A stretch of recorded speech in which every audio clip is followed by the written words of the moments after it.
Good morning, everybody. We're about to get started, I hope. And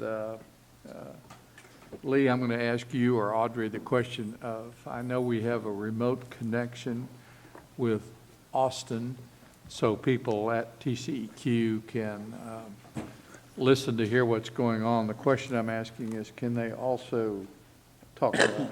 It's just one way. One way. All right. I was uncertain when we were making the connection, but it's a one-way connection. So, and then people in Austin can listen in, hear what people have to say, and then we will post the recording of the meeting fairly quickly on our website when we get to it. Good morning, everyone. I'm Bob Wilson. I'm chairman of the Texas Low-Level Radioactive Waste Disposal Compact Commission. Welcome to Manchester, Vermont. It's our first time to be in Manchester, and we're glad to see everybody here. And we miss those at TCEQ who might be there, who could not have made it up here for this meeting. That's the call to order. I'm going to basically, before we go too much further, but I'm going to first introduce the commissioners. Of course, we have 3 members from Vermont, only 2 of whom will be participating officially. Peter Bradford is here, Dick Saudick is here, and Jane's, good morning, Jane's Miss Saunders, and she's here as an alternate. We've invited her to sit at the table with us to participate as a member of the public. In this instance, we'll have to ask her to do it that way. And my only question is that one Jane herself asked, which was, how could I possibly sit at the table and not talk? And so, but we'll have to depend upon all of us to do that. The Texas commissioners here, Linda Morris, John Salzman, Judge Dolgener from Andrews County, Brandon Hurley. Of course, I'm Bob Wilson. I'm also here. Eric Doyle is not here. Eric, technically, even though his term has expired, is still a member of the Compact Commission because he has not been, his replacement has not been appointed, but he indicated some time ago that he could no longer, for business reasons, attend these meetings. We also have Jim Croson here with us, who's our general counsel from the Attorney General's office, Lee Ng, who is here, Audrey Farrell is here, who is our administrative assistant, and I can't go without noticing Karen Watkins, who is an assistant attorney general who has been helping us out a good bit, is also here for this trip. And I think that's all of us officially. Peter, I'm going to turn it over to you. Are there others from Vermont that should be introduced? Well, other than those on the agenda, if there are, they aren't folks whom I know the names of, so let me just ask if anyone here from Vermont who has an interest in the proceedings, please introduce yourselves. Okay. We drew our usual big crowd. Right. I wanted also just to say a word of welcome to those of you who've traveled from Texas here. We always try in Vermont to show you some sights, phenomena that you may not be fully familiar with. What you encountered yesterday is called rain.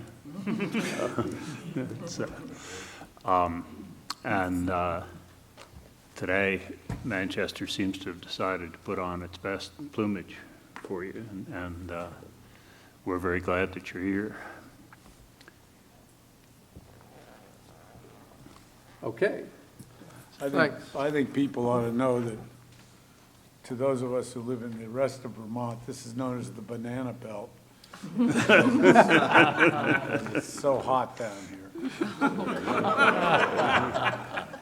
Well, I also heard Dick said unofficially last night that there is no easy way for him to get here from Montpelier, and I said, well, you ought to try it from Lockhart. Actually, the truth of the matter is that I'm very grateful to Dick and to Jane for coming down here. Our sense is that the folks from the Capitol and from Burlington are about as familiar with the roads to southern Vermont as they are with the roads to Austin, Texas. All right. Are there any members of the press here who are going to be reporting? If not, I always make it a point to try to find out if somebody from the press is here, but if there very rarely recently has been. I think there is, no? Huh. I thought someone introduced themselves to me on the way in, but. Maybe they were covering a different meeting. Okay. Or maybe they're undercover. Maybe they don't want to be They may have identified. taken one look at the agenda. All right. Well, getting into the meat of the meeting today, the first item, it's item number 5, discussion by Energy Vermont Yankee of closure and decommissioning of the Vermont Yankee nuclear power plant. We invite, come forward, and how are we going to work this? Stand up there. Yeah. Yes, that would be great. Thank you. That way we can make sure we get everything recorded officially. Please introduce yourself and Yes. for. All right, I'm David Tekatz. I'm the Radiation Protection Manager of Vermont Yankee. I've been a familiar face with these commission meetings more in Texas than in Vermont, but I've been involved with this for the last few years. I'm just going to kind of give you a brief timeline of things that are going to be happening at the site. Obviously, the company made a decision in August of last year to shut down the Vermont Yankee Station. We filed a cessation of operation letter with the Nuclear Regulatory Commission sometime in September of last year. We have in progress several technical specification changes, emergency plan, staffing changes proposed, and submittals to the Nuclear Regulatory Commission over the past several months, past year. As the station goes towards shutdown, defueling, and we get past there's a window called the Zerk fire. That's where the fuel pool, if the fuel pool were to drain, the fuel cladding would catch on fire. So that period of time is fairly short.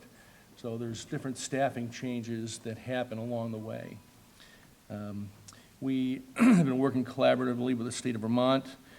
We have somewhat of an agreement with them, and we're keeping the state of Vermont in a loop as far as what our plans are, what the progress that's being made is. There's a site assessment that we're currently conducting, where we have a third-party vendor in to assess the site for radiological and non-radiological hazards, and that will determine what the requirements will be for any remediation that's necessary and any cleanup that we'll have to do. That is due to the state of Vermont. We promised before we file our post-decommissioning activities report with the Nuclear Regulatory Commission, we would give that to the state of Vermont approximately 60 days before that filing requirement. We expect that to be sometime in, again, it's not cast in stone at this point, October, November timeframe. So that would mean the NRC, we'd be filing the post-shutdown decommissioning activities report with the NRC in the December, January timeframe. Right now, the plans are to shut the facility down on December 29th, put it in a cold shutdown state, and then we're taking the New Year's holiday off. So we'll come back Monday, January 5th of 2015, and start the disassembly of the reactor, remove all the fuel, and we expect to be completely defueled by January 18th. And at that point, we'll have a fairly large staffing reduction. We're roughly 630 employees. We'll be transitioning to 316 employees, and that number's still a little bit fuzzy, but we're expecting to basically cut the staff in half at that point. Along with that, once the reactor, all the fuel is out of the reactor and into the spent fuel pool, There will be a expected E-plan staffing reduction there as well for the emergency plan, because basically just, we can't generate, we're not generating anymore. There are certain risks that are no longer present, so that'll be a reduction there. And there's still discussions with the state of Vermont on that. We're calling a Safe Store Period 1. That's a staffing reduction after defuel. Then when all the nuclear instrumentation, all the power range monitoring equipment that's in the reactor, that will be moved into the spent fuel pool as well. And that typically, those type of wastes are typically shipped as Class B and C waste. So that all that stuff will be, all that equipment will be in the spent fuel pool, and then we'll basically put the top of the reactor back on, and we'll leave it in that state for quite a while. We'll be building another dry fuel storage pad, because the one that we currently have isn't big enough to handle all the fuel. So once the reactor's shut down, defueled, instrumentation's offloaded, the spent fuel pool then is isolated, then we'll go ahead and be building that second pad. We expect that to be done sometime in 2017. So what that means, I guess what that means for Texas and expectations for waste disposal. Sometime in the middle of 2015, we expect that the systems will be laid up in such a state and drained that most of the resins that we have, most of our water processing, will then be shipped at that point. So we'll expect several shipments to the state of Texas mid-2015. And then prior to the dry fuel storage campaigns that will be happening between 2019, 2020, we'll end up doing a spent fuel pool clean out. So all the instrumentation that was moved over, anything that is considered waste components in the spent fuel pool, other than spent fuel, will be then packaged and transported and probably buried sometime around 2018. So most of the big stuff will be gone at that point. We currently have, actually, WCS just met with TLG. They're preparing our safe store estimate and decommissioning estimates, and that's to support the post-decommissioning activities report that needs to go to the NRC, Nuclear Regulatory Commission. So they're helping us prepare that. We've also contracted 3 vendors that have experience in decommissioning activities for their estimates, just to see if there's any deltas there between what the fund has and what the cost will be. So we're looking at that, and those estimates don't include the spent fuel management piece. That's separate. Getting the fuel into dry cast storage it's a separate expense that the company has to take care of. As far as what we've shipped to Texas here from Vermont Yankee Station, we've actually made 11 shipments this year, and we've shipped 1,458 cubic feet of high dose rate Class A waste.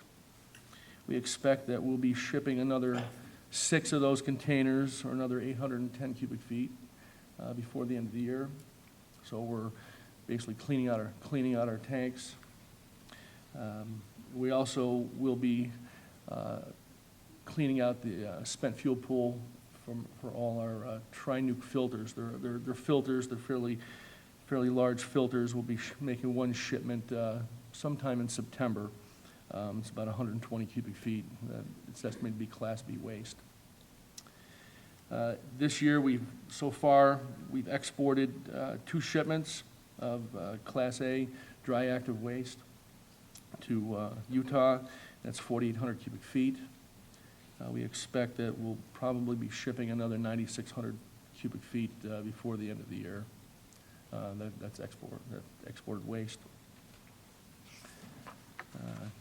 Next year, I said, I talked about a couple of things, the resin shipments that we'll be conducting, and the final, once we get rid of we expend our resin beds from the operational end, we'll be shipping that. So we expect that sometime in 2015, we'll be shipping another 400 cubic feet of high dose rate Class A resins and filters, approximately 120 cubic feet of Class B resins and filters, and pending approval of any export permits that we may be requesting, probably another 14,000 cubic feet of Class A dry active waste. So that's kind of where we're at this point. Be happy to answer any questions. There's probably a few I can't answer, don't have knowledge of, or there's still some discussions with the state ongoing that I won't be able to provide answers for that. Well, thank you very much. In deference to our location and to our Vermont, the interest in this in Vermont, first I'm going to ask the Vermont commissioners if they have any questions. Mr. Bradley? Can you give me a sense of the activities? I'm having trouble phrasing this question sensibly, but I'm trying to get some idea of the additional creation of low-level waste once the plant is shut down. How does 2015 compare with 2014 in terms of creating new volumes? Well, obviously, we're going to be going into a shutdown period, right? Typically, a normal refueling outage, we would generate quite a bit of waste because of the activities that are going on. In this case, most of the activity is going to be on the refueling floor, taking the reactor vessel apart, moving the fuel, and putting it back. And we would normally bring on approximately 800 or 900 people to conduct those activities, a normal refueling outage. This time we're doing it all with in-house staff, very limited numbers of people with specific expertise in certain areas that will be contracting on site to assist us. But for the most part, it's the in-house staff is going to be doing most of this work. We won't be doing the typical maintenance. Most of the maintenance that will be done will be associated with the spent fuel pool, the systems required to maintain the spent fuel pool in its high state of readiness and repair. So that's fairly limited as well. So as far as the volume of waste that'll be generated, I'll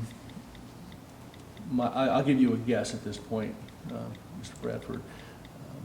20% of what we would typically generate in an outage year. So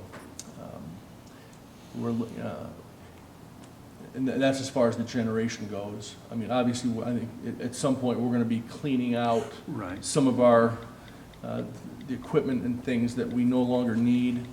I was trying to sort of draw a line between what's already there that you'll be taking out and anything more that will be created by the activities after shutdown. Very little as far as the dormancy period.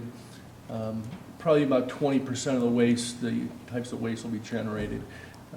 Now, because of the there's a potential usefulness of the materials that we have, right? And that money would go into the decommissioning funding.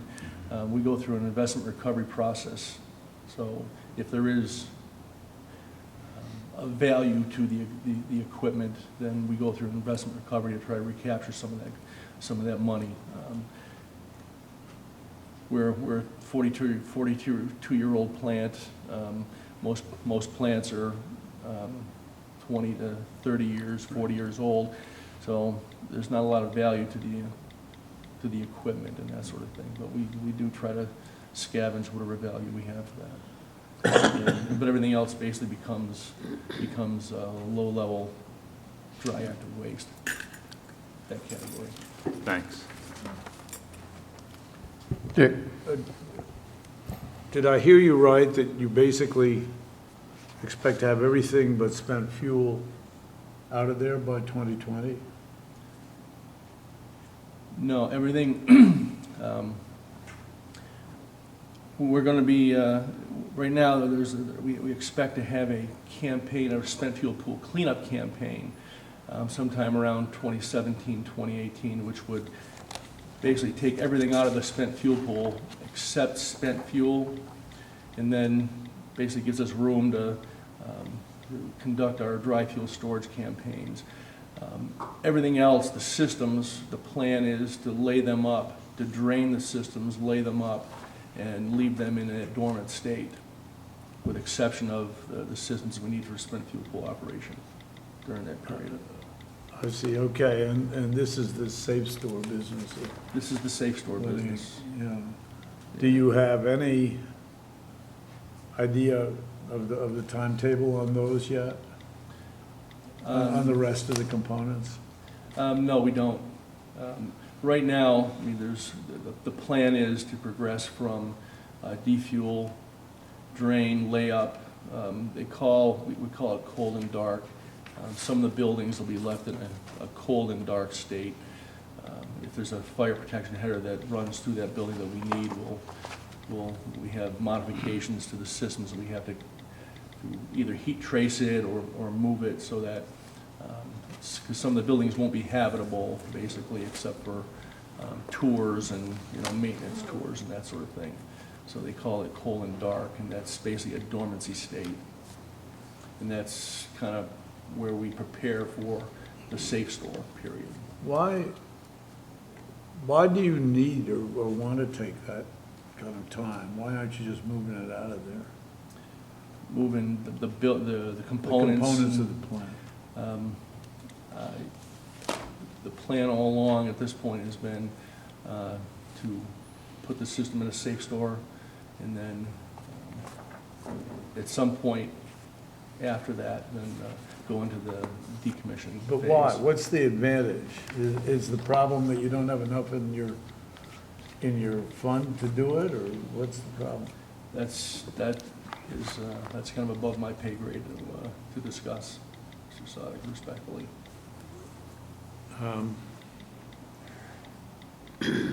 Do you anticipate any problems with capacity at the Andrews facility to take what you intend to ship there?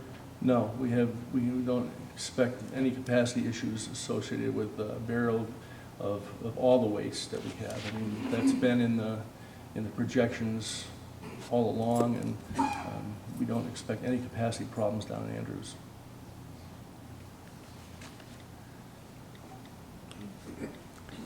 Okay, I'm going to deviate a little bit, Ms. Sanders. Do you have any questions? Oh, from the public? Okay. Yes. Dave, could you talk a little bit, since we're in Vermont, about the economic impact of this and the work that the Entergy and the state are doing in terms of all the employees that are there now to begin with? Are they being taken care of and finding other positions? There's a big effort, and a lot of that has already been finalized. The people that will be severed from the company or retire, a few of us that may be retiring, we're looking for best match throughout the rest of Entergy. And that's not just the nuclear fleets, there's the fossil fleet, the transmission fleet. Entergy has about 14,000 employees. If we were to plug every hole in the nuclear part of the organization, we wouldn't have enough people at Vermont Yankee to do that, okay? So they're looking for the best match where somebody would be willing to relocate. Entergy has always gone on record saying they're a people company, they're an employee company, and I'm seeing that that's true. Anybody that wants a job within Entergy is gonna be able to get one. There are a few that, the rest of the company went through human capital management. Basically, they did a reorganization, and we didn't have to do that because of the announcement to shut us down. So some of the titles don't quite line up, so they're working through some of those issues. You know, the title of Vermont Yankee may not be a title in the company anymore, so they're working through some of those things.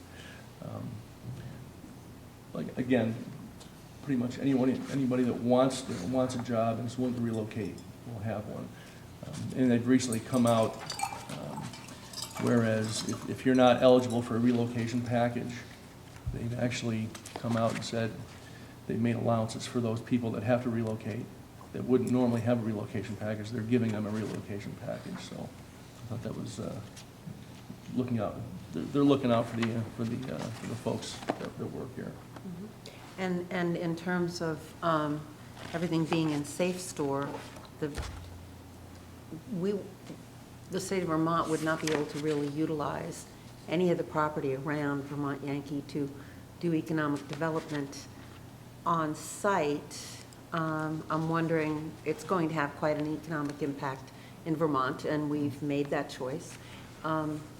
Any discussion about that? It might be, again, above your pay grade or different.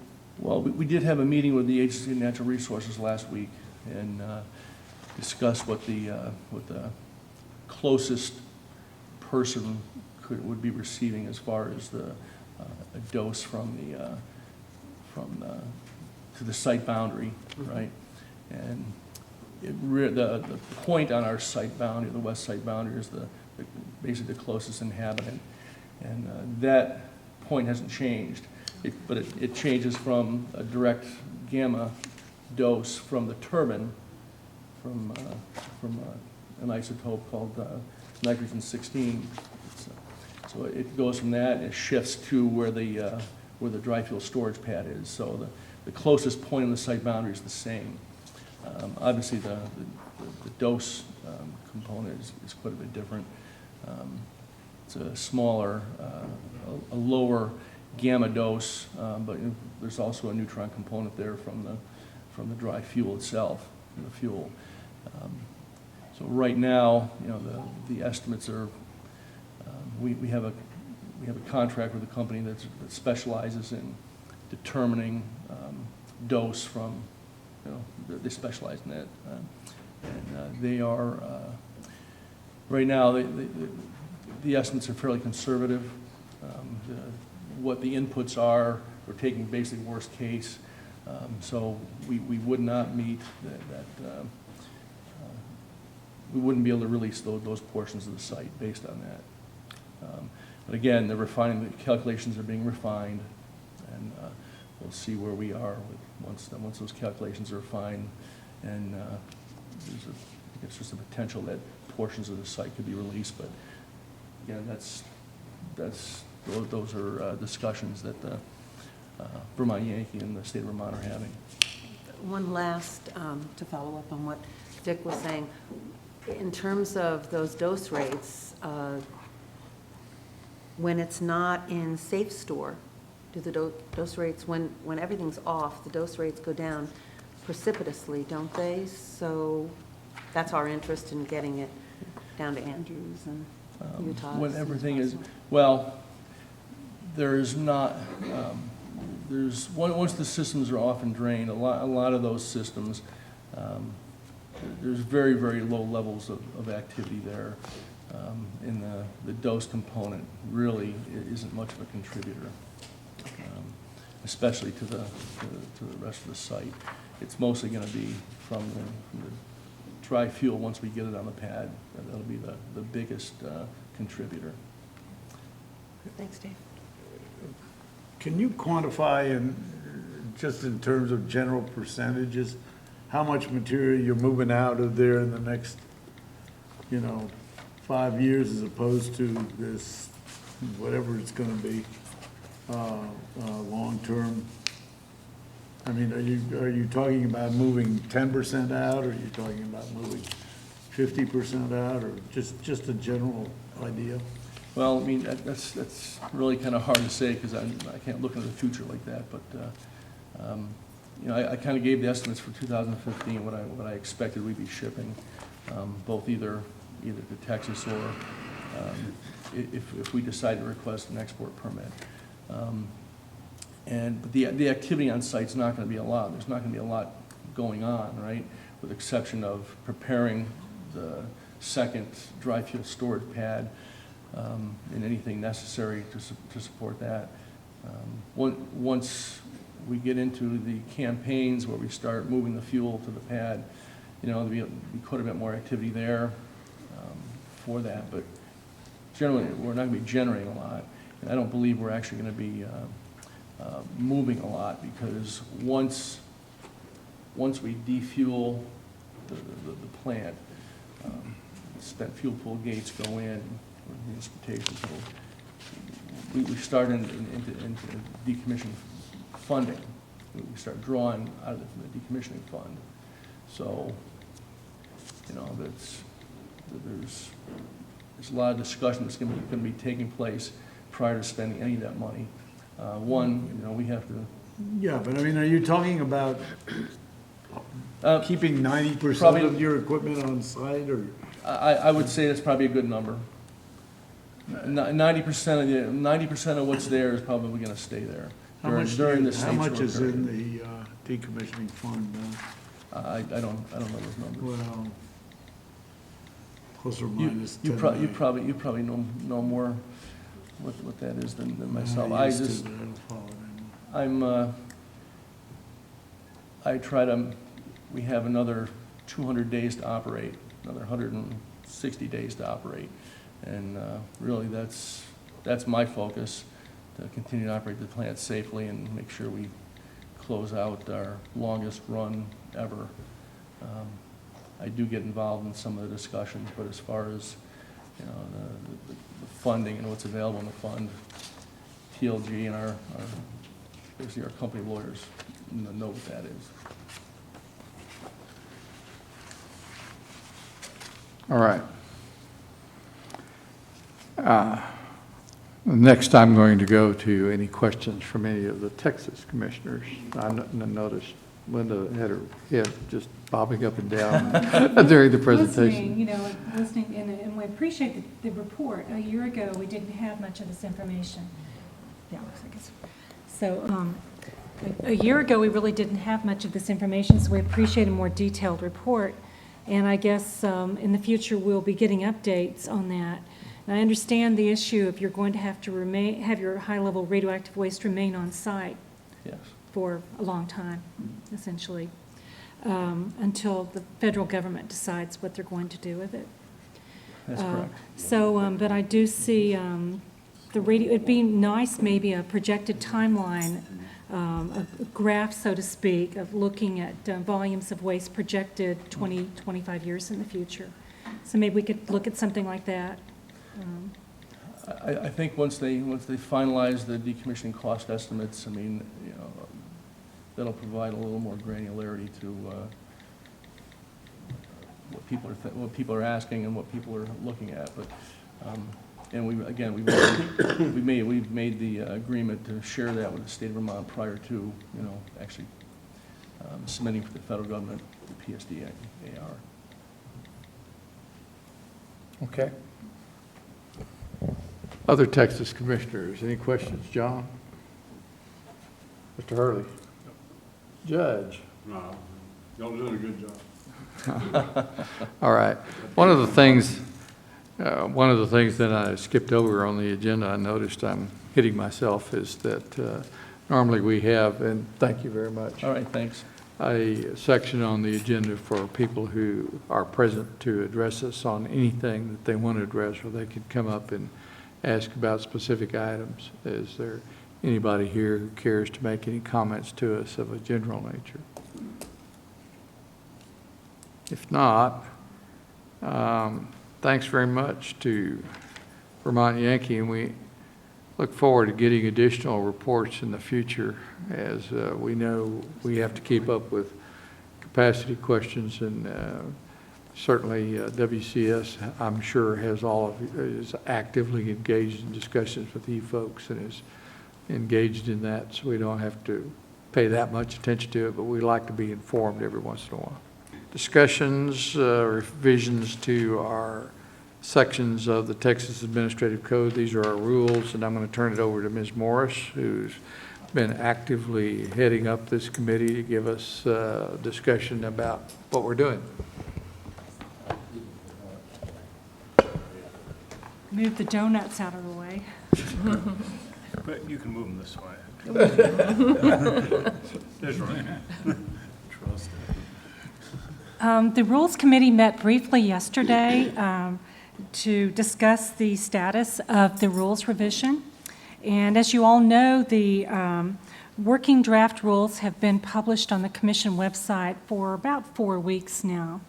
What's interesting is no comments have been received. Could mean many things. People are waiting, or the rules are perfect, as they are. So, but anyway, so no rules have been received, no comments have been received. So in an effort to move the process along, what we've decided to do is establish a deadline for comments for these working draft rules. So we have decided on a Friday, September 5th deadline. I know that's only about 2.5 weeks away, but considering that we've already had 4 weeks since they've been published on the Commission website, we feel that's adequate time for everyone. I know some people are really going to submit comments, but this will give if we do this and we have this deadline, this will give the Rules Committee a few days to review any comments that come in prior to the September 25th Commission meeting in Austin. So, and hopefully, based upon the comments, if we need to make any minor changes or whatever, we can do so. And the plan is we hope to be able to recommend publishing of the proposed rules in the Texas Register to the Commission at that meeting on September 25th. So if everything goes well, that's what we'll do. But again, that'll have to be a Rules Committee decision following the receipt of comments after that September 5th deadline. So that's kind of the plan. Another part of this Rules Committee discussion is Commissioner Hurley's committee. He chairs a committee that's looking at the import of low-level radioactive waste for many purposes besides disposal at the compact facility. So the report of his committee will be important in the final decisions of the Rules Committee and what we propose to the Commission. We came up with some really good ideas, I think yesterday at our Rules Committee, some interesting concepts that will make the process perhaps more painless for all parties involved. Because we don't want to cause hardships for anyone. However, we do want to make sure that the Commission's aware of all radioactive materials, let me qualify that, low-level radioactive waste entering the compact. So we kind of like to know about that. We feel like we have a duty to do that. But we want to make the process as painless as possible. So the report of Commissioner Hurley's committee will be crucial in making these final revisions, possibly including a .24 section. So that's where we are right now, and if you have any questions, we'd be glad to discuss them as much as we can at this moment. Thanks. I don't know whether to call on Brandon. You want to tell us anything about the subcommittee looking at importation? We are working feverishly on getting some form of a report, at Okay. least to help the Rules Committee, but we believe we'll have that done in time. I think that we can have it all hopefully put together by the time we have our next meeting. All right. And seeing as how I'm serving on one committee but not the other, I serve on the main Rules Committee but not the subcommittee that Mr. Hurley is chairing. It's been my intent for the Rules Committee to go ahead and proceed with the new 20, which is a definition section, 21, 22, and 23 revisions. And then if we'll do whatever we can with the, at the time we get the report, but there's nothing that would prevent us from having another continuing activity with relate to importation for management. If the recommendation of the committee is to do that, that committee has been assigned the task of looking at the whole question to try to see not only whether, but the best way to accomplish that. And we're looking for any suggestions from anybody that cares to give them to the committee. I'm sure Mr. Hurley and his group would be glad to get them. So that's sort of a report of the Rules Committee. Are there any comments from anybody or questions? Dick?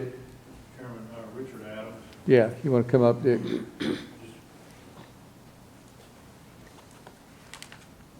Richard Adams on behalf of the Luminant Generation Comanche Peak.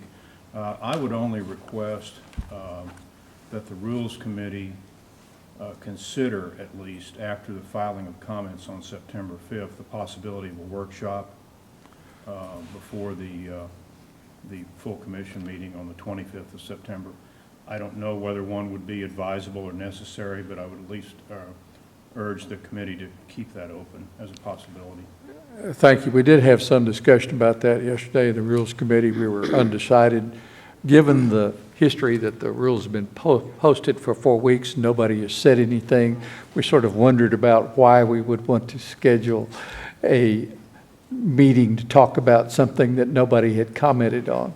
And that's the reason I phrased my comment the way that I did. Is that after you receive written comments, make a decision as to whether a workshop would be potentially productive or not. Okay, the other thing we, of course, we could do is we could have the normal process is to publish them in the register, and then we may or may not have, after those comments, the formal comments are received, we may or may not have a public hearing related to those comments. I think that's a point well taken. Yeah, okay. Thank you. Ms. Madru? Yes, sir. Betsy Madru, WCS. I just want to make sure that I'm clear. Y'all would like comments provided back by September 5th, although the subcommittee's recommendations on importation are not going to be ready until the 25th. So how shall we provide comments back on those recommendations in time for proposal? All right. There are two committees.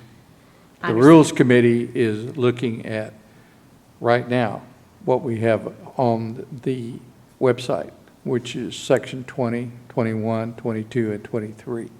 That's all we're looking at. And so that's what we expect our comments on by the 5th. Now, if Mr. Hurley's committee then comes up with something else, I assume that that will be separately considered. So in the current strawman rules that are on the website, there is some language in there that does deal with import. Is that going to be removed at proposal for these rules because we're going to deal with it in a separate supplemental rulemaking? Ms. Morris can answer. My answer to that is no. It will still be there. That will be So one we're of the gonna- things that you should comment on if you want to give us comments on the 25th, on the 5th of September. So then, I guess I don't understand how and maybe Commissioner Morris can answer this, but I don't understand how we're going to provide comments back on something that we haven't seen yet, but then is going to be incorporated in all at the same meeting.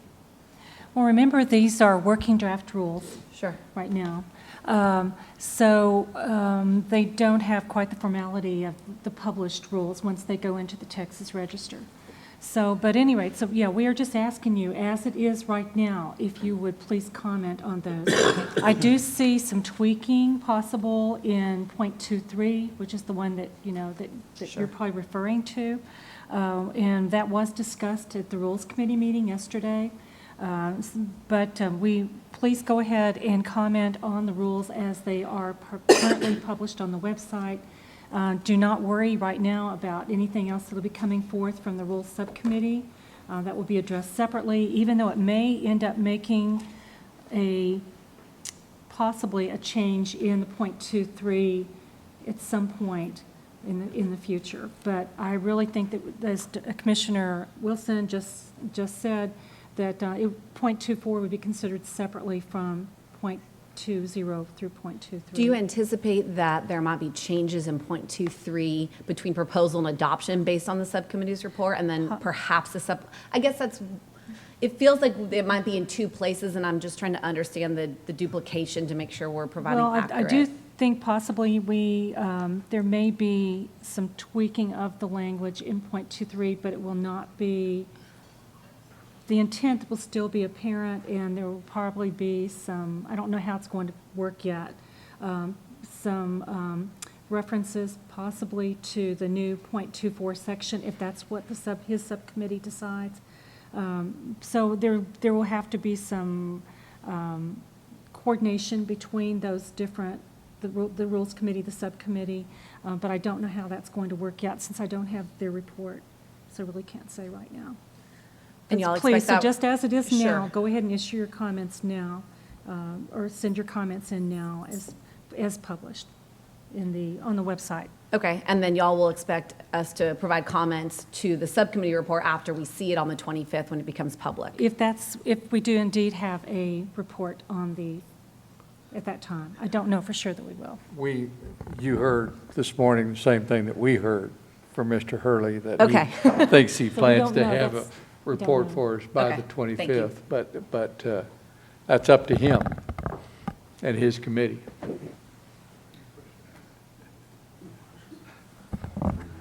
To put it bluntly. So, if anybody needs an explanation for the shorthand version of this that we've been talking about, we'll be glad to fill in some of the blanks, but I know what the issues are. And I've heard, although I've not heard directly, I've heard indirectly, some of the concerns stated out there. And we're trying to figure out, Mr. Hurley's committee is studying the issue to give us all a report about the best way to make it work if they decide to go forward. And so that's where we are. Go ahead, Jim. Mr. Chairman, I think it's fair to say that you intend, excuse me, however it works out, you intend to entertain public comments and involve the public with respect to Mr. Hurley's subcommittee. There's not going to be any secret adoption of a rule. Well, I don't think Mr. Hurley intends to keep it secret, but I've never been good at keeping secrets. no, but that is the intent. And I've continually said on these things, we want everybody involved in the process. And so I know that WCS, for example, has been visiting with Mr. Hurley's subcommittee members about its concerns and its issues, and I'm sure that he's going to take all that into account. I've been staying out of that for a lot of reasons. And so I think whatever we do is going to be a morphing of what he does with the work that the Rules Committee has published and is posted on its website already. Okay? And we understand the issue of once it's published in the Texas Register, that becomes more formalized at that point. So we're taking that into consideration, that we will have to deal with That's why that. I asked if it was Yes. just going to be pulled out and done separately, and that's why I was asking that No, question. so we understand it, and I understand where you're coming from with that, so we'll certainly consider it. All right, is there any more discussion from anyone about the rules? Seeing no volunteers and hearing no comments, we'll then proceed to item 7, consideration of and possible action on the following requests for amendments to agreements for importation. And 7A, Southern Nuclear, and I'm going to ask Mr. Salzman.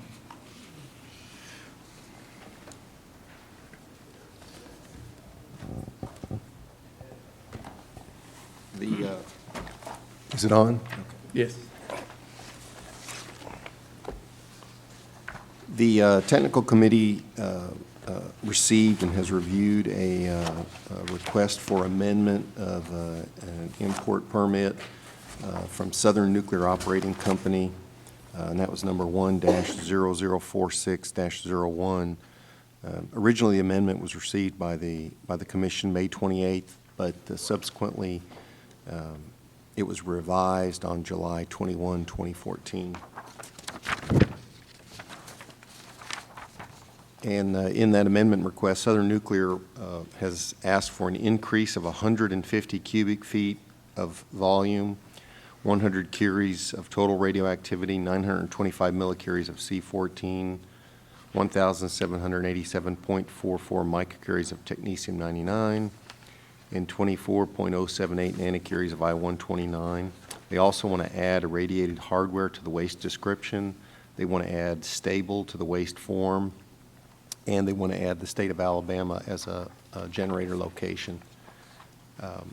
In this case, Alabama is in the Southeast Compact, which does not require export authorization. They have not requested any other changes to the import permit, and I would note that TCEQ certified the waste is authorized for disposal in a letter to WCS that was dated August 1, 2014. And I would add that the technical committee recommends approval of this amendment request. And I'd be happy to answer any questions. Are there any questions of Mr. Salzman about his committee report? I don't see any. I guess, John, we're ready for a motion then. I make a motion that we approve the amendment request from Southern Nuclear to increase the volume by 150 cubic feet, increase the curies by 100, add 925 millicuries of C14, 1,787.44 microcuries of technetium-99, 24.078 nanocuries of I-129. We add irradiated hardware to the waste description, we add stable to the waste form, and we add the state of Alabama to generator location. That's the motion. Is there, Mr. Bradford has seconded the motion. Is there any discussion on the motion from the commission? Is there anybody in the audience who'd like to make any comments about this matter at this time? Well, I haven't heard any discussion. There's no questions, and therefore I'll call a vote on the motion. And all in favor of the motion in granting the amendment for Southern Nuclear Operating Company, please signify by saying aye. Aye. Aye. Are there any opposed? And of course, Show Ms. Sanders is not voting, and because she's here as an alternate. And but the motion passes. And okay, that's 7A, 7B, Bionomics, and Mr. Salzman again. The technical committee received and has reviewed an application from Bionomics Incorporated. That's number 1-0032-04, and that amendment was dated July 28, 2014.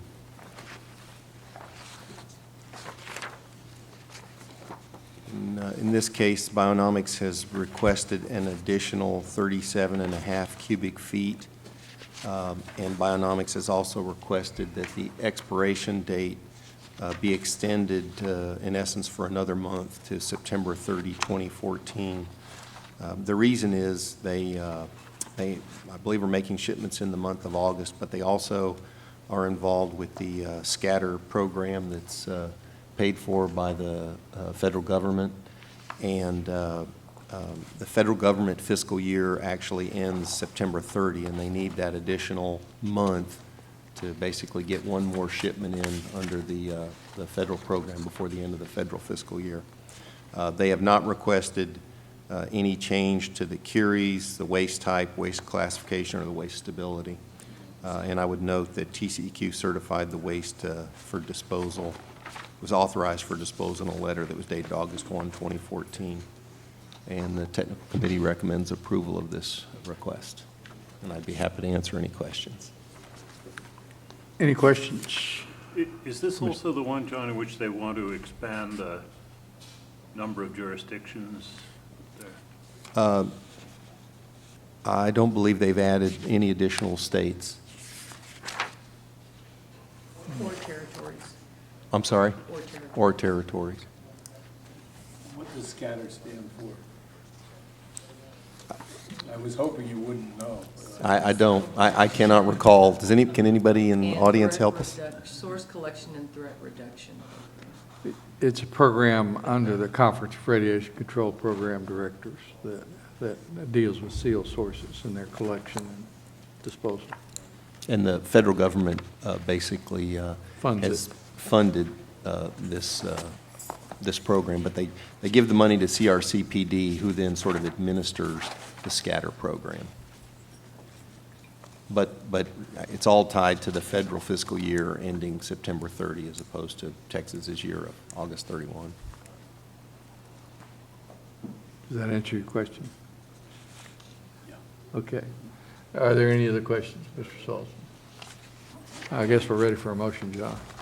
I make a motion that we, for Bionomics Incorporated, that we amend their permit to increase the waste volume by 37.5 cubic feet, and we extend the expiration date to September 30, 2014. There's a second. Second. Motion been made and seconded. Is there any discussion, further discussion among the commissioners? Anybody who's present care to comment on this particular item at this time? Seeing nobody leap up again and hearing no further questions from the commission, I'll call for a vote. All in favor of the motion granting the amendment to Bionomics, please signify by saying aye. Aye. Any opposed? Any abstention? Of course, show Ms. Sanders is not voting. Motion passes. Okay. That's item 7, A and B. Next is item 8, and we're going to go ahead with item 8 just to work through, and then maybe we'll take a break before Rod. So consideration of possible action on each of the following applications for proposed agreements for importation. 8A, San Onofre Nuclear Generating Station. John. The technical committee has received and reviewed an application from San Onofre Nuclear Generation Station. Its number is 1-0071-00. That application was signed June 23, 2014, and received by the Commission July 1, 2014. In this case, San Onofre is a generator requesting authorization to dispose of non-party low-level waste in accordance with the Act. I would note that the compact facility operator is authorized to receive the waste in correspondence from TCQ that was dated August 1, 2014. Songs has requested to dispose of Class B and Class C stable reactor water decommissioning resins and media, dry active waste, and surface contaminated objects.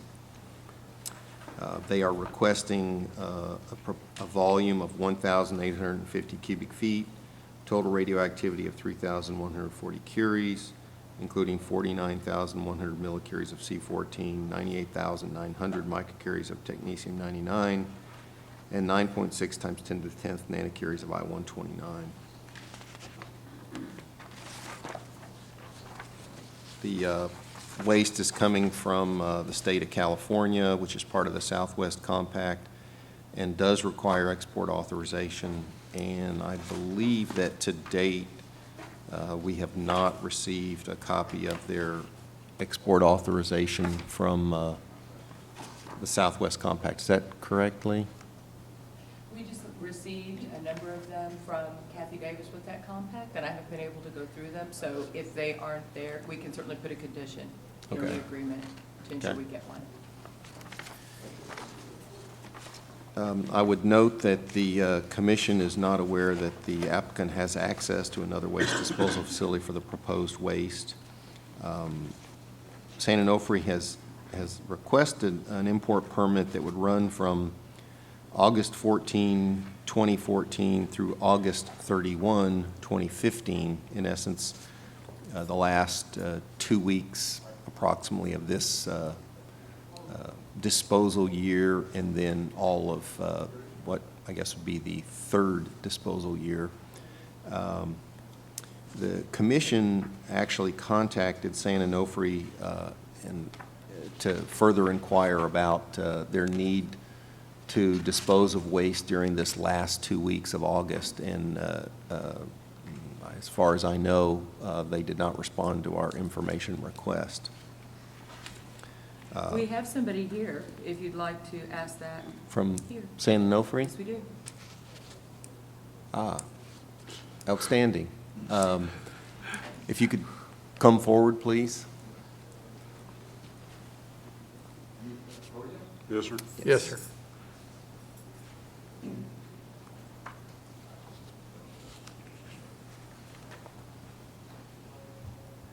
Hi, my name is Chris Ahola. I work at the San Onofre Nuclear Generating Station for Southern California Edison. I'm the Radiation Protection Manager. Outstanding. Thank you for attending today. Appreciate it. Thank you. Could you help the commission understand, do you intend or do you have a need to ship between basically today, well, we'll say today and August 31 of this year? Yes, quite possibly. We are starting a resin campaign with the spent resin that we're taking out of the plant.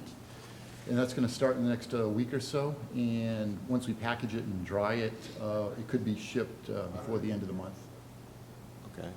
And that's really the request, I guess takes up the last couple weeks of this. Right. Because there's the potential.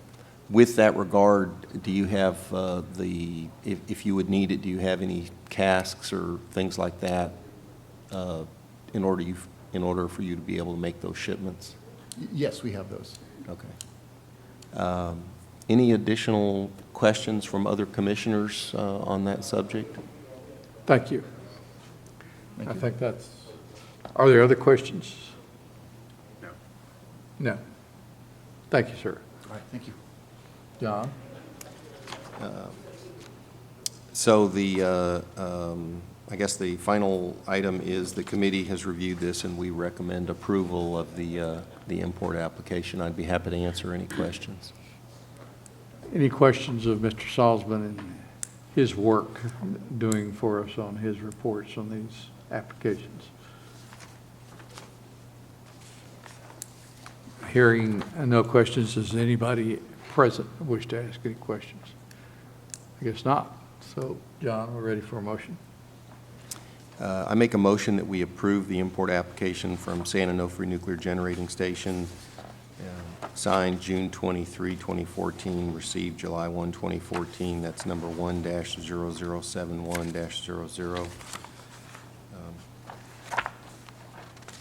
In this case, the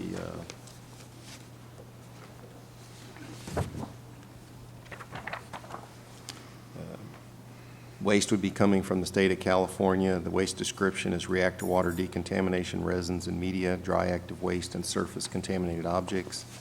The waste classification is Class B and Class C. The waste form is stable. The volume is 1,850 cubic feet. Total radioactivity is 3,140 curies, 49,100 millicuries of C14, 98,900 microcuries of technetium-99, and 9.6 times 10 to the 10th nanocuries of I-129. And that import agreement would be for a period of August 14, 2014 through August 31, 2015. And I would just note two provisions. That one is that before they ship any waste, the Commission has in our possession a copy of a approved import or approved export agreement from the Southwest Compact, and that the San Onofre would provide the Commission an accounting of any waste that they ship this disposal year, that is the year ending August 31, 2014, and that whatever they ship this second operational year would be subtracted from the overall cubic footage and volume and curies and all those things for the next operational disposal year. All right, that's the motion. Is there a second? Second. Motion been made and seconded. Let me just ask a question, Rod. I assume that there's not a operational year capacity problem if they ship this year. I just don't keep up. I didn't think so, but I. Welcome the waste. Okay. All right. All right. That being so, is there any other questions from the commissioners? We have a motion and a second. Any other public comment? All those in favor of the motion then signify by saying aye. Aye. Any opposed? Any abstention? Motion passes. 8B, Florida Power and Light. The technical committee received an application from Florida Power and Light Turkey Point Nuclear that was signed June 27, 2014, received by the commission July 1, 2014, and that's number 1-0072-00. And in this case, Turkey Point is acting as a generator requesting authorization to dispose of non-party low-level radioactive waste in accordance with the Act. The compact facility operator is authorized to dispose of the proposed waste from Turkey Point, which is Class B and Class C stable decontamination resins and filters, and that was approved in a letter from TCEQ that was dated August 1, 2014. Turkey Point is requesting authorization to dispose of 375 cubic feet, 700 curies, including 765 millicuries of C14 and 9.65 microcuries of technetium-99. The material is being generated in the state of Florida, which is part of the Southeast Compact and does not require export authorization. The commission is not aware that the applicant has access to another waste disposal facility, and they have requested an import agreement that would be from September 1, 2014 through August 31, 2015. That would be the third disposal year. And the technical committee recommends approval of this import application, and I'd be happy to answer any questions. Any questions of Mr. Salzman for the commission? Anybody else want to ask any questions? All right, John, you're doing good work today, as usual. Ready for a motion? I recommend we approve an import application from Florida Power and Light Turkey Point Nuclear, number 1-0072-00, signed June 27, 2014, received July 1, 2014. The state of origination of the waste is Florida. The waste description is decontamination resins and filters. The waste classification is Class B and Class C. The waste form is stable.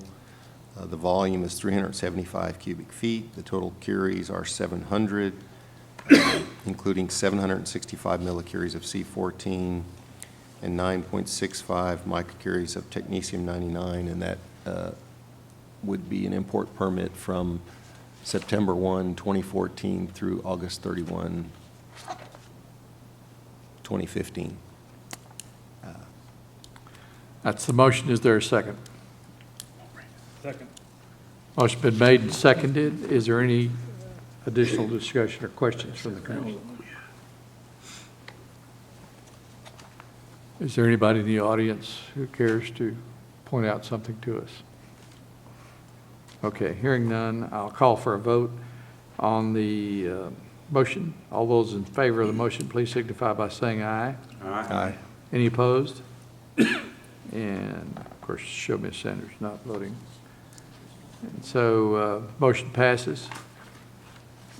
Third one is Excel. We have a representative from Excel here, I know, so, but first I'm going to ask John to go ahead and tell us a summary. Mr. Salzman.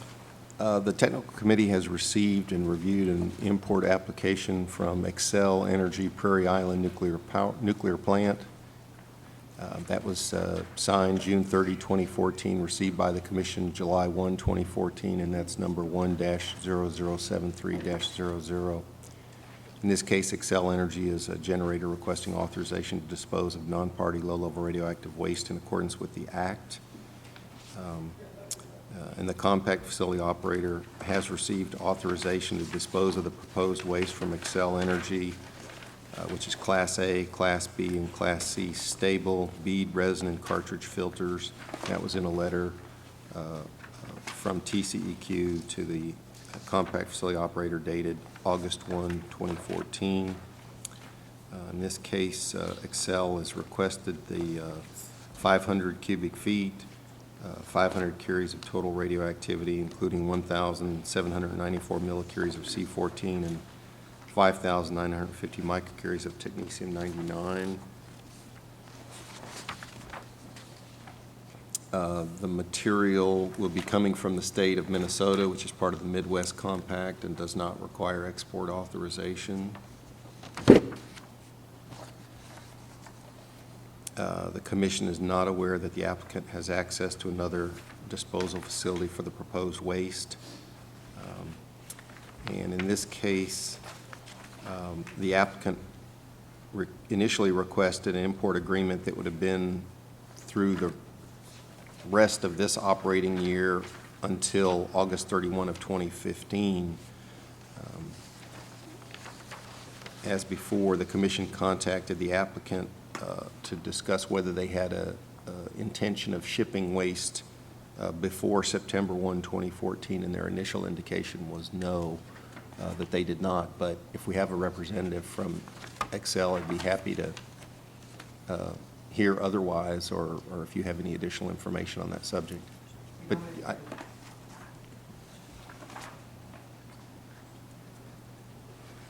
Thank you. We couldn't let you come and not ask you to comment.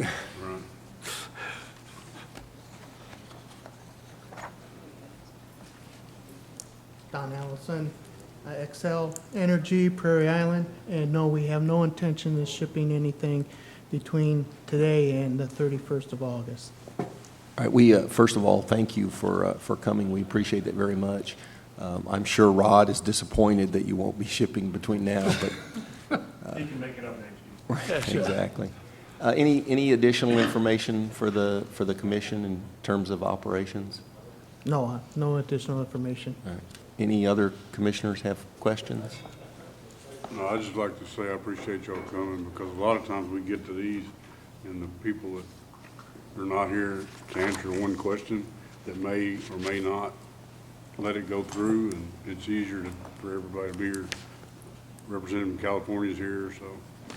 Yeah, I appreciate I just- the invite. You know, initially there wasn't an intention to come here. We just submitted the application, but we felt there was an urgency this time because we do have a need in September to ship. So we want to make sure we got through this time. Very good.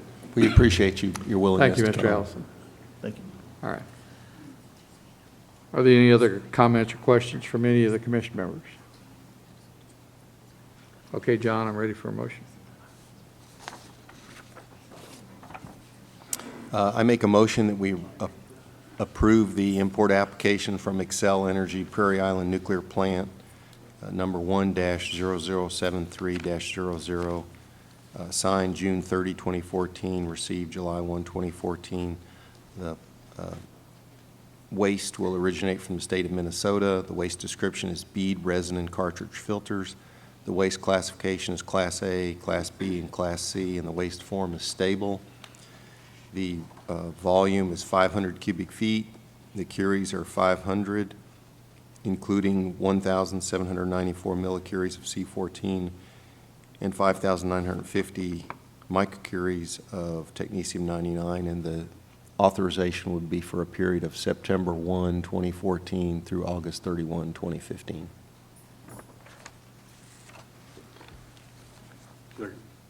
Motion been made and seconded. Is there any other question or discussion from any of the commission members? Anybody in the audience care to address us on this particular motion? All right.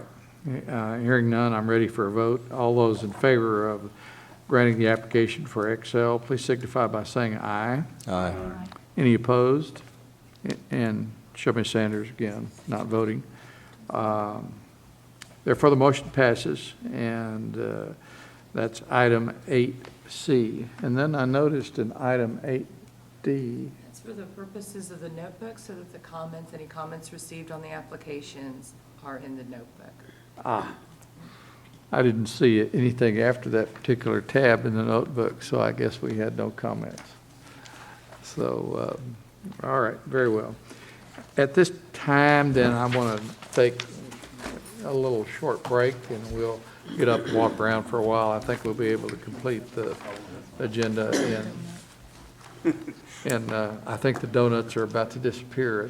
We'll, Wait a second, I just need all the donuts. Just wait donuts. we'll interrupt for about 15 minutes. We'll take about a 15-minute break. All right. Our normal 15-minute meeting has taken the usual 20 minutes that we normally allot for them. So we'll resume our meeting and our agenda. But before I do that, Mr. Bradford has asked for recognition. And Ms. Bradford, you're welcome to have it. Thank you, Mr. Chairman. At the beginning, we introduced participants. We've since been joined by Mr. Aaron Lisicki, who is the Department of Public Services attorney for, among other things, nuclear matters. Aaron is there. I think all of us have spotted him. He raised his hand. And the department represents the public before the Public Service Board and various other regulatory bodies. And you also indicated an interest in knowing if we had press present, and we do now have Ms. Susan Small here from the Rutland Herald, in the far left corner. Susan was kind enough to come up and introduce herself. Susan, we're glad to have you here. We always recognize press people. We appreciate your coverage and being here. Thank you. And anybody else? Not as far as I know. Okay. All right. Thank you, Peter, and thank you, Aaron. Thank you, Susan, for being here. It's always good to have more lawyers, right? Yeah. Get more work done. You know, modern days, almost everybody needs to have a law degree, whether they practice or not, unfortunately. All right. Next on the agenda, item 9, receive reports from WCS. And we have a few things to get reports on. And welcome, Rod. Oh, he's gonna. I didn't bring enough of these for everybody, so I'm going to pass these. Why don't you give them to the important people, and then we can get them in our packets, give them to Audrey or Lee, okay? I am Rod Balzer. I'm the President of Waste Control Specialist. What I just handed out to the commission was a press release we issued after I was already on a plane coming up here, and it's got pictures of large components we disposed of and announced our first large component disposal. Obviously, the commission had approved these earlier for importation, so those are now on the bottom of the compact cell and is our first large component job.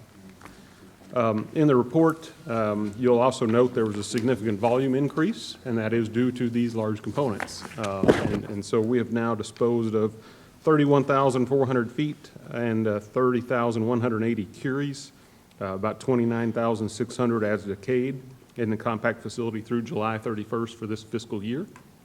We're well below the curie limits for the year. In compact low-level waste was about 5,800 feet and 1,080 curies. About 1,020 curies decayed. But we're pretty excited about the first of large components coming into the facility. We're also starting our campaign to go up on top and start the second layer of the canisters. So those who've been out and toured the facility, we mainly had canisters on the bottom layer. We're getting ready to start that second layer. So that's good as well. Amendments, amendment number 26, I wanted to spend a little bit of time on. That's actually in front of the Texas Commission on Environmental Quality. at their agenda this Wednesday, the 20th, this next Wednesday. That one is our major amendment and includes our performance assessment, expansion of landfill, and financial assurance. Specifically, how that may impact the Compact Commission. I've been asked twice today about capacity issues. So this one takes our compact facility from 2.3 million cubic feet to 9 million cubic feet. So almost a quadrupling of that. It goes from 3 phases to 8 phases, so we still build that over time. I still don't think we'll ever expand outside the original 3. I think we've got plenty of capacity just with that. But due to some of the concerns we've had in the past about capacity, we have plenty of volume capacity at this point. Any questions? Yes? But keep going. All right, I'll keep going. Capacity also includes curies, so we updated our performance assessment. You may recall we had a table in our license that had certain categories of waste we could take with different classes and things like that. That table is now gone, so we can take all the waste up to the Class C limit, and I'm saying it is now, assuming it gets approved on Wednesday the 20th. And it has gone through the notice, the technical review, staff has recommended approval. But the other things it does is removes the carbon, technetium, and iodine. We actually loaded up our performance assessment with 100 million curies and ran it through. It passed all the tests, and so we put an exorbitant amount of carbon, iodine, and technetium in there as well, just to stress it and make sure those minor limits could go away. So hopefully in the future, and we will comment on the rules and recommend removal of some of those so we don't have to pay attention to those, as we don't believe that'll be an impact of our license going forward. But obviously, we're waiting to comment until after the 20th of August. The other thing it does is allows depleted uranium. So that is more important for the federal facility, as DOE's got a lot of depleted uranium to take care of. We put 400,000 cubic meters in the landfill for the federal facility and use that in the performance assessment as well. And stress tested that, modeled it out to 1 million years, and all of that passed as well. So we've got volume expansion, curie expansion, waste going up to Class C limit, and removal of the table and the minor isotope limits. We also have financial assurance reductions, and we've talked about this in the past, where we basically took the financial assurance as licensed, and we've scaled that back to the financial assurance as we've constructed the facility, and so that financial assurance will reduce to what's been actually constructed. Other than that, I have nothing else to report, but would be happy to answer any questions. Well, let me start with the commission. Any questions for Mr. Balcher from the commission? Go ahead, Peter. John. So Rod, if I heard you correctly, the updated performance assessment would remove any limits for individually for C14, technetium-99, and I-129? Yes. Okay. So hopefully your calculations and reporting and things will become easier. Sure. Thank you. We're calling this the Salzman Amendment. Wow. Go ahead, Peter. Rod, you spoke of layers, and unfortunately, it's too long since I visited the site and there were no layers when I did. For me to visualize just what you're speaking of, how many layers might you ultimately have? So for the compact facility in phase 1, what we've constructed, it'll be 4 high. And so right now, we've got the, as you may recall, we're about 100 feet deep from surface. We've got the 7 feet of various layers in our liner system. On top of that, we put the modular concrete canisters. And so these are the 6 inches of steel reinforced concrete, and they stack up like Legos. And so the round ones are typically what we'll have in the compact facility for your resins, liners, radiated hardware. They're about 10 feet tall, about 7 feet in diameter. The lid comes off, and the bottom of one becomes the top of the other, and they just stack on top of each other. And so right now, we've got a couple that are sticking up on the second layer, but most of them are on the first layer. We're now building the ramps and things to get the equipment up on top of the canisters. We'll actually drive over the tops of them and place the second canisters, remove the lids, and keep building up. Let me just ask you about 2 things that aren't really our jurisdiction, but that tend to attract a certain amount of interest that we get asked about. Is the WIP situation still as it was when we last met? That is, you're not receiving anything at the moment? Correct. We are not receiving anything. WIP is still shut down. DOE is still doing their investigation. We have moved the WIP canisters that were of concern into the federal facility and have covered them in sand, and they're very protective there. We've actually done some engineering and rad safety analysis on those to show how protective they are.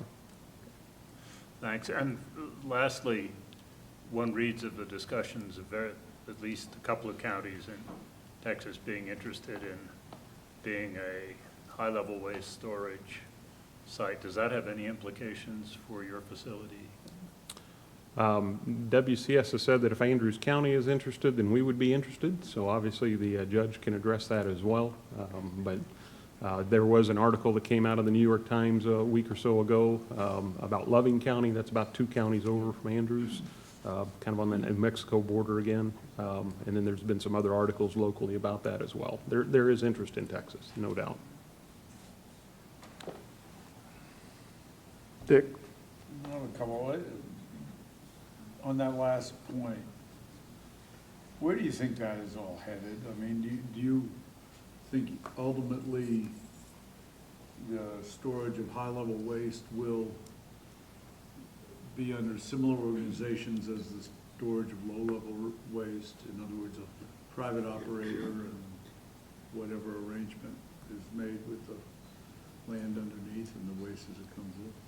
It is definitely hard to tell how that would work out. I think people on the high-level front are looking at the low-level front and seeing what's worked there.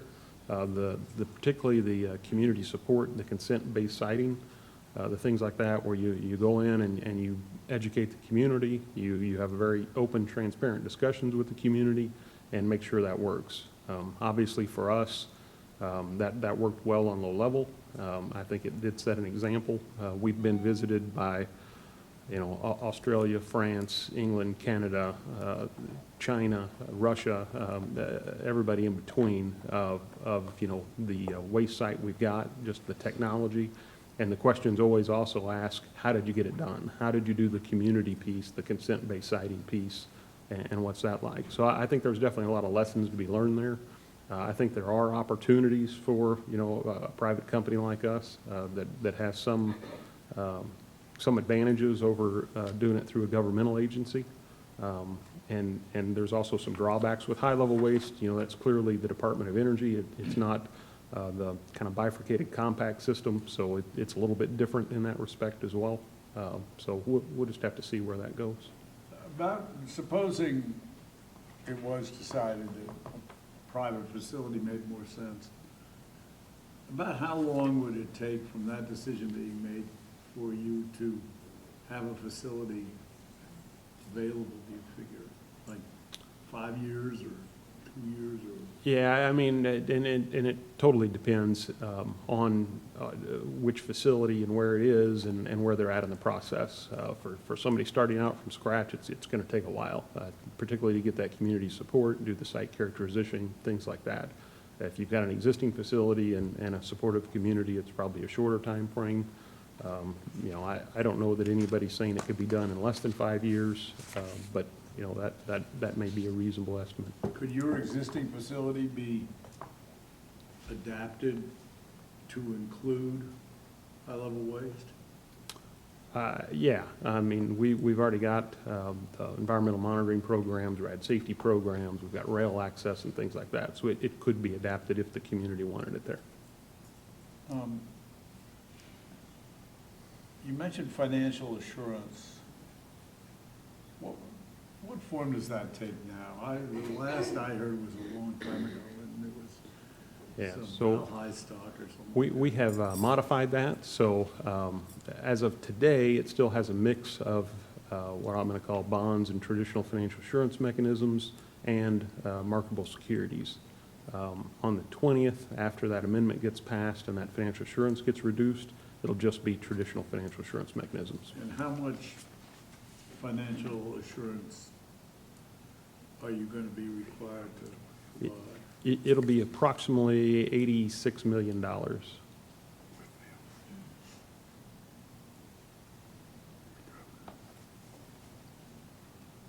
thanks. Other questions?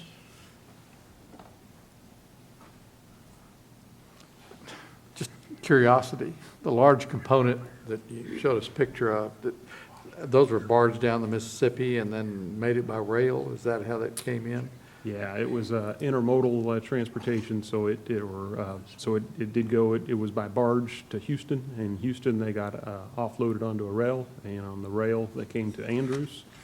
We then offloaded them from the rail and took them by Goldhofer down to the bottom of the landfill. So they're not too long to fit on rail cars as you transport them up there? No, and I can't remember. I think these were 20 feet long, 30 feet long, somewhere in there. Okay. I was just curious about the mechanics of it because It was a sophisticated operation. I think there were 4 different parties involved, heavy lifting as well as transportation and others, and lots of coordination, lots of practicing, but went off without a hitch, no safety incidents whatsoever. About what do these things weigh? Each of those are between 200,000 and 300,000 pounds.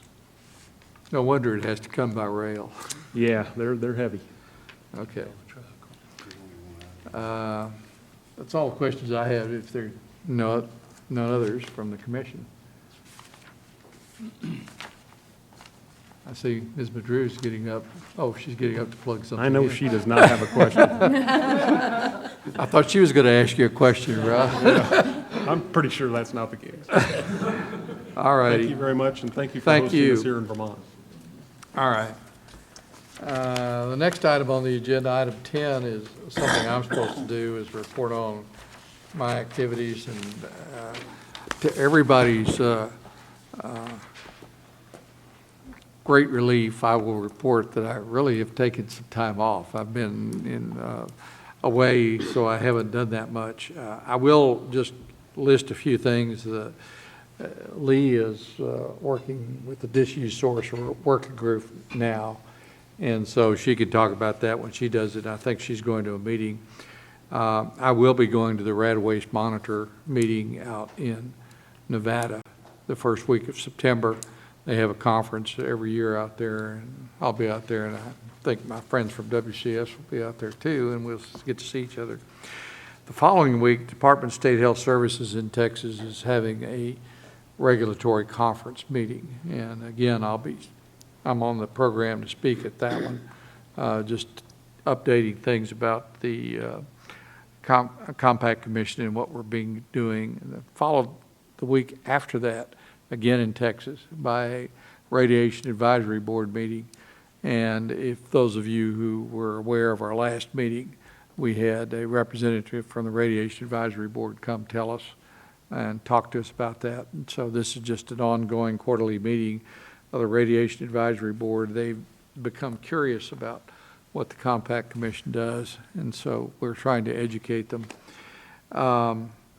We've also this is just an aside, invited them to comment on their draft rules, and so far we haven't heard from them either. But we'll tell them, and I wanted to say this, that in this portion of the report, that everybody now should be aware, and I'll just say this because I had the Rules Committee and we've talked about it, that we expect comments to the draft rules that are informal to be to us by September the 5th. So we're really looking forward to having those.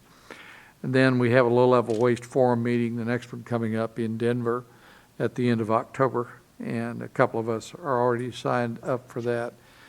And we are starting to look forward to our legislative session. I never know what to expect from our legislative sessions, but one of the things that we are in the process of doing, and thank you, Lee and Audrey, for taking care of this for us, is we have to submit a budget request because we are covered. The way this compact works is the funding is generated from revenues produced by disposal at the site, but that goes into the state of Texas Treasury. And in order for the commission, the Compact Commission, to have funds to operate on, there has to be an appropriation of those funds by the legislature from the Texas Treasury, or we don't have any money. And so therefore, we have to develop budgets and comply with various state of Texas requirements under our Appropriation Act and our constitutional provision. And I sure am glad that Lee and Audrey and Jim Croson and Karen are around to supervise a bunch of this stuff. We talked yesterday, we are going to be in the process of hiring a fiscal person. We're going to finalize a request for a proposal shortly.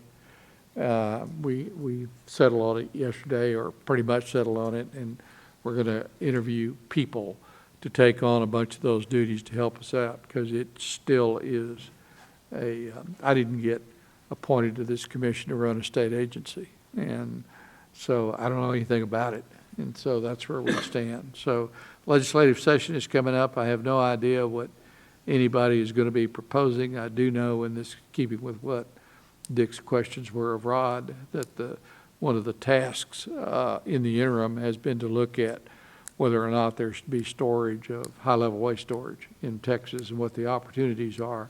So we may get asked questions because of that reporting. It's not anything that we have anything to do with.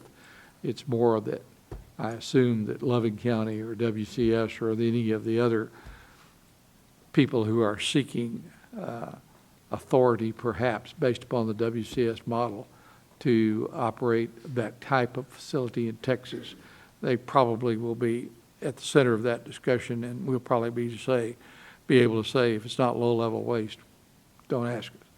But we still may have to monitor those. And that's about all I have to say unless somebody has some questions of me to try to find out where I've been and what I've been doing while I've been away from all this. But I won't volunteer that, so that's it. Lee, you're up. To address your mention of the Disuse Source Working Group, I mentioned this at my report the last meeting, but I will mention it again, is that the Disuse Source Working Group, which is a subgroup of the Low-Level Forum, has been a group that has been in place for a while. They put a report together that was issued a few months back that put forth recommendations of what could be done at various agencies at various efforts throughout this country to enhance the disposal of disuse sources, so that instead of them being stored in doctors' offices or various offices, that they are in fact collected and put in a safe disposal location. The Disuse Source Working Group thought it would be important to have somebody from this compact on that group, since we understand that many of these disuse sources would potentially be imported into our compact facility. This group has really just started doing its work. And right now, we are working with others, such as the Association of Agreement States, the Organization of Agreement States, I should say, the CRCPD, other sister organizations that have interest in this, to try and develop a coalition and work with them to come up with implementation suggestions that will be broadly accepted, and that will work for various states, unaffiliated states, and not just for a couple of states, that our recommendations are actually accepted and implemented. We haven't done any of the real substance work. We're still building these coalitions. We have a meeting in Chicago, August 25th, to work with the Organization of Agreement States to get their feel of the recommendations, and I will keep you posted as this work continues. If there aren't any questions on that, I'll continue. Actually, I could ask one quick question. Do you feel like the Disuse Source Working Group might want to make comment on our draft rules? I was going to ask them when I saw them if they, in a couple of weeks, how they felt about that. I don't think as a group they will want to, but there may be members, like for instance, the Northwest Compact may want to make some comments about how our rules impact their export desires, et cetera. But as a group, they stay pretty busy on everything else they comment on, and they haven't shown an interest really in our rules, but I'll ask them.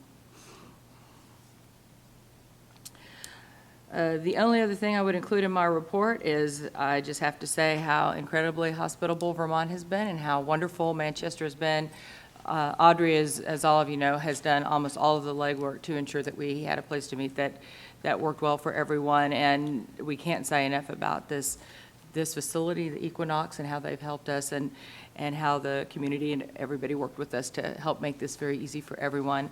I also have to give a big shout out for Miss Susan Bradford, Peter's wife. She also did a tremendous amount to help make this very easy and to make Manchester a very special place, which it has become for all of us, and we very much appreciate that. And that concludes my report. Any more questions of Lee from any of the commissioners? Okay. Discussion and possible changes of dates and locations of future meetings. And Lee, do you want to take this one on also? I noticed that we do have a list of meetings and dates, and it's not only on our website, but it's included. Next one is September the 25th, but you go ahead. Yes, the next one is September 25th. I haven't heard anybody say anything about wanting to change it, although we haven't officially said it's in Austin. Audrey and I, or unless otherwise directed, will assume this meeting will be in Austin. The meeting after that is that y'all have set is November 13th, 2014, then December 17th, 2014. Again, unless we hear direction to the contrary, we will move forward to have these 3 meetings in Austin. I have not heard from anybody that these dates should change, but I certainly open it up to see. Yes, ma'am. I know I can't make September 25th, so, but I I think think both Dick you- and Peter can. I think you mentioned that to us before, and I appreciate your calling it to our attention again. And we'll miss you. Is there any reason, Lee, to go out at this point beyond December the 17th? As far as you can tell, I don't see any reason to, but I will maybe you do. defer to you on that. Okay, I don't see any reason to. One of the reasons I'm saying this is that the pre-filing deadline for the Texas legislature begins shortly after the election, the general election. So by December 17th, we ought to have some idea of what the legislature is going to be looking at. We won't have a complete idea because we won't know until the filing deadline, which is in March or April. But but at least we might have some reason to know by that time how fast or many meetings we'll want to schedule and what we might be facing ourselves. So we'll just leave those the way they are, and tentatively they're all set for Austin. Okay. Unless we vote to change them to some other location. I'm going to add to what Lee just said. This has been a delight to come up here as usual. We really appreciate the hospitality of our Vermont members that they extend to us. Whenever we come up here, thank you very much, and we do enjoy getting up here. And we're glad to come, glad you all are involved with us. So that being said, there's nothing else on the agenda unless somebody else wants to bring something up. We couldn't vote on it, but we can talk about it, but I don't see anything. Is there anybody in the audience who wants to comment? Even Mr. Adams, although you've been quiet except for that one episode. But thank you, everybody, for coming, and we'll adjourn the meeting at this time and have safe travels.